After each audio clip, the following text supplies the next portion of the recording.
임신하기 전에 임신하면 가장 먼저 떠오르는 건 바로 살이었어요. 출산 후에도 임신 전 몸매를 유지하고 싶은데 그게 가능할까? 그냥 임신 중에는 몸매 관리는 살짝 내려놓고 맛있는 거 행복하게 먹는 게 맞지 않을까? 그럴 땐 상상을 한번 해봤어요.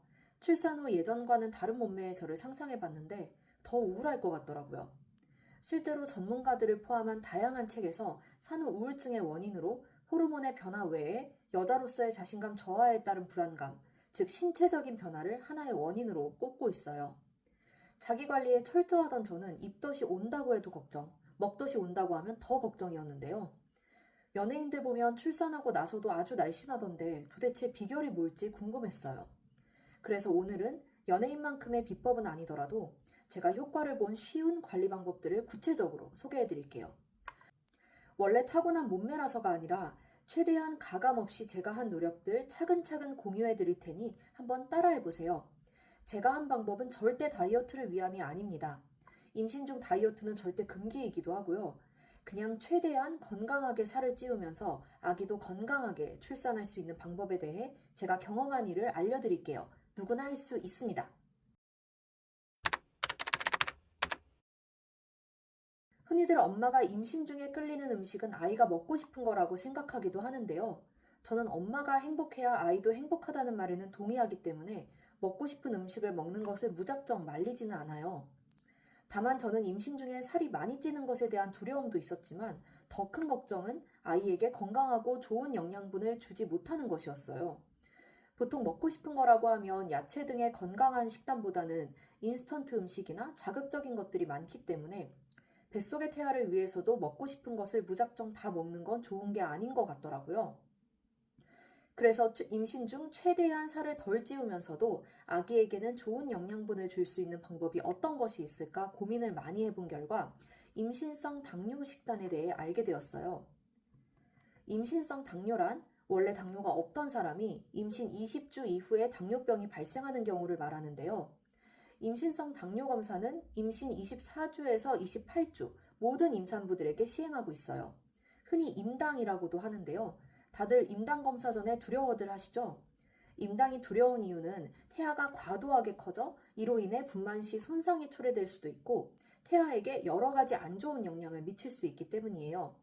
저는 임신성 당뇨가 아니더라도 임신 기간 중에는 최대한 혈당 관리를 해주는 것이 산모와 태아의 건강을 지킬 수 있는 방법이라고 생각을 해서 바로 이 임신성 당뇨 식단을 활용했어요. 대체적으로 검색해서 알아본 지식에 근거해서 몇 가지 제가 지킬 수 있는 원칙을 세웠는데요. 일단 식사할 때 채소, 단백질, 탄수화물 순서로 섭취하는 건 아주 쉬워서 매 식사마다 그렇게 했던 것 같아요. 저는 오히려 아무것도 먹지 않으면 좀 속이 미식거릴 때가 많았는데요. 그럴 때 양배추 같은 걸 미리 먹어두면 혈당을 잡는 데도 도움이 많이 되는 것 같아요. 요즘 혈당 스파이크 잡는 혈당 다이어트가 유행인데 저는 임신 기간 동안 우연히 비슷하게 실천해 오고 있었던 것 같아요. 또 야채와 단백질 위주로 식사하고 탄수화물 양은 너무 많지 않게 한 밥 반 공기 정도를 먹었습니다. 단백질은 계란과 두부, 소고기 위주였는데 두부의 경우에는 두부면을 활용해서 먹고 싶은 다양한 요리를 해 먹었고 이 방법 정말 추천드립니다. 제가 주로 해 먹은 요리는 마늘과 올리브 오일을 넣고 볶는 알리오 올리오 두부면 요리와 청경채, 아스파라거스 등의 야채를 넣고 소금 간만 해서 함께 볶아 먹는 저만의 두부면 요리였는데요. 이거 완전 속세 맛인데 건강에도 좋아서 나중에 한번 보여드릴게요. 임신 후기로 가면서는 단백질 필요량이 더 많아지면서 몇 끼 양질의 단백질을 챙겨 먹기가 귀찮았고 점점 배가 불러오면서 조금만 먹어도 소화가 힘들어 양껏 식사를 하지 못해서 임산부용 단백질을 자기 전에 한 포씩 챙겨 먹었습니다. 과일 주스나 각종 단당류들, 밀가루 등은 최대한 자제했어요. 당 섭취가 많으면 태아가 많이 커진다고 해서 아기가 작으신 분들의 경우 수박 등의 과일을 많이 드시는 분들도 있는데요. 아기가 단순히 크기가 커지는 것이 중요한 게 아니고 장기 등이 잘 발달하면서 내실 있게 커지기 위해서는 양질의 단백질 섭취를 늘리는 것이 좋다고 해요. 실제로 제 담당 의사 선생님께서도 산모 체중 증가가 너무 적다며 살짝 걱정을 하셨는데 아기는 주수 대비 작지도 크지도 않게 아주 잘 자라줬어요. 제가 말씀드린 식단 관리가 모든 분들께서 하실 수 있는 방법은 아니에요. 하신다고 해도 모두가 효과를 보실 수 있는 것도 아니고요. 입덧이나 먹덧이 심하신 분들, 호르몬 변화로 섭취량 대비 살이 많이 찌시는 분들, 아니면 원래 저체중이어서 체중이 많이 느실 수밖에 없는 분들 등 개인에 따라 다양한 사정이 있을 수 있어요. 사실 저도 임신 초기에는 입덧이 있었는데 많이 심해서 구역질이 나거나 입덧약을 먹어야 하는 정도는 아니었지만 잔잔하게 속이 안 좋은 상태가 한 12주 정도까지 지속됐어요. 이때는 식단 관리를 하고 싶어도 사실 할 수가 없는 상황이었고요. 그냥 먹을 수 있는 음식 위주로 먹어야 합니다. 저도 이때는 단 것도 많이 먹고 건강하게 챙겨 먹지 못했던 것 같아요. 특히 먹덧은 아니었지만 공복 시에 속이 조금 더 안 좋은 경향이 있어서 무언가를 자주 섭취하게 됐는데 이때는 그래도 최소한의 원칙을 세워서 건강하게 먹지는 못하더라도 최대한 건강에 안 좋지 않은 음식으로 속을 달래야겠다 싶어 참크래커나 단백질빵 이런 걸 속이 안 좋을 때마다 조금씩 먹는 식으로 관리를 해줬어요. 여러분들도 제 식단 관리를 보시고 이건 입덧 없고 호르몬 변화 심하지 않은 사람이나 할 수 있는 거 아니야? 라고 생각하실 수도 있는데 어느 정도 제가 유리한 케이스였던 것은 맞지만 모두가 각자 처한 상황에서 그래도 최대한 건강에 덜 악영향을 주는 작은 선택을 해주는 것만으로도 모두 훌륭하시다고 생각합니다.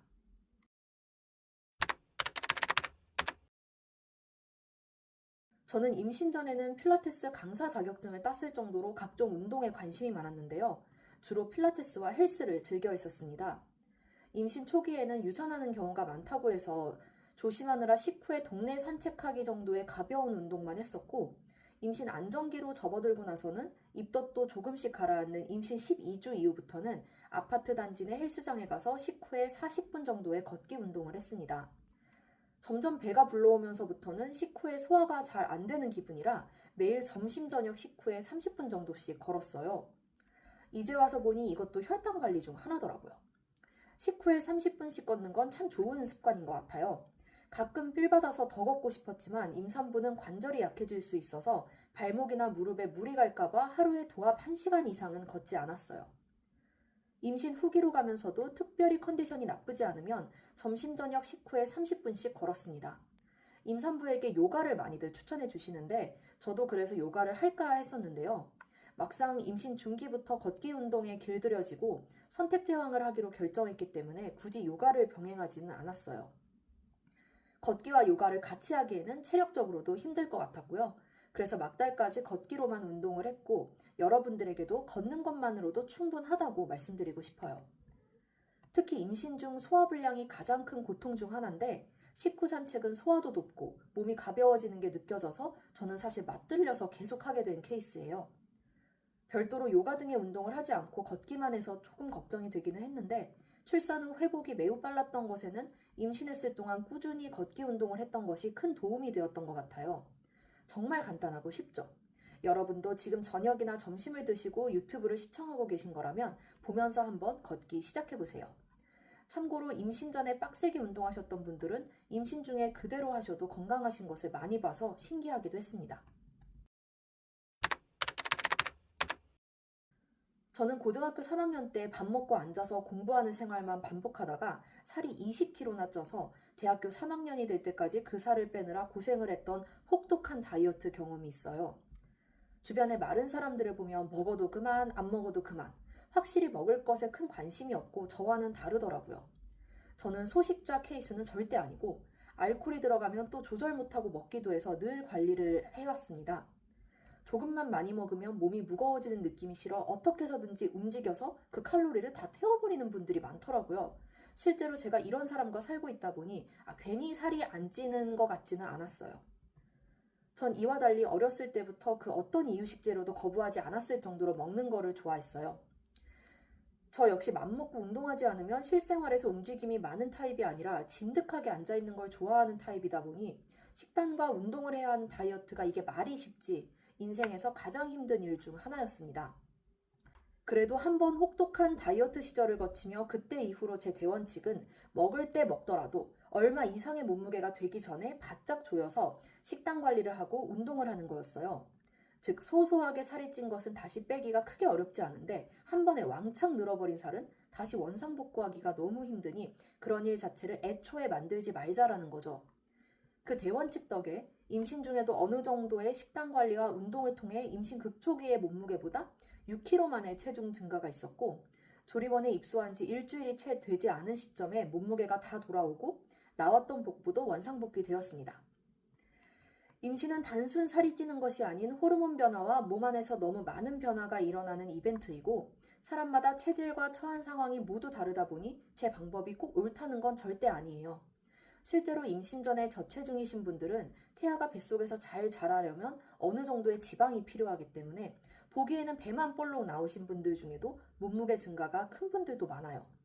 다만 저는 저처럼 원래 체질이 마르지 않은 사람, 먹을 걸 좋아하는 사람도 어느 정도의 관리를 통해서 과도하게 살이 찌는 것을 조금이나마 예방할 수 있다는 걸 제 경험을 토대로 공유드린 거다라고 봐주시면 됩니다. 무조건 임신과 출산을 겪으면서 큰 체중 변화를 겪어야 하는 것은 아니다는 정도의 메시지를 드리고 싶었어요. 여러분도 일상 속 여러분만의 좋은 습관을 조금씩 채워나가 보세요. 그게 바로 자기관리의 첫 걸음입니다. 오늘 영상도 도움이 되셨다면 좋아요와 구독 부탁드립니다. 걱정이 되는 부분은 언제든 편하게 댓글 달아주시면 제가 최선의 방법을 고민해서 돌아오겠습니다.